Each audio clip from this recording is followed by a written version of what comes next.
only this month, there's a role advertised in the southwest of England for an NHS diversity, equity and inclusion manager on, wait for it, 122 grand.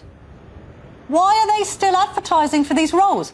Can the NHS, with a waiting list still at 6.3 million, afford to be spending 122 grand on a DEI role? What's going on? Yeah, so there's two things I'd say. One is Jim Mackey and I are slamming the brakes on overspending in the NHS and making sure that we are reducing the numbers so you're going to of pull staff that who are not advert delivering frontline services.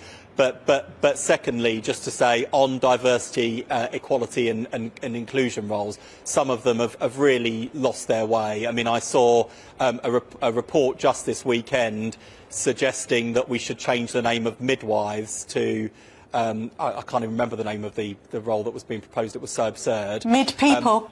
I find that really frustrating, to be honest, because we've got black women 3 or 4 times more likely to die in childbirth. OK, but that's great. Women, black men twice as likely to die of prostate cancer. OK, but so Mr Streeting, why are these roles still being... to deal with, and that's why are they what still do. being advertised? Why are they still being advertised? If you're cutting down on them, why are they still on websites? Well, I think it is fair to say it has taken a little while for some people in the NHS to get the message.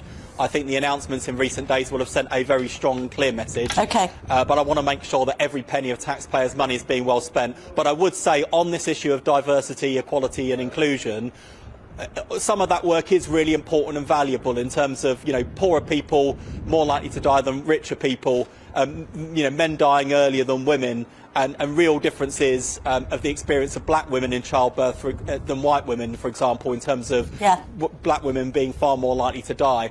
I think everyone would agree those are issues we should tackle, and that's where a focus on equalities can make a real difference. But what we see too much of, and you guys have covered this quite extensively, are some well-meaning but totally misguided approaches, and that's what we'll be putting a stop to.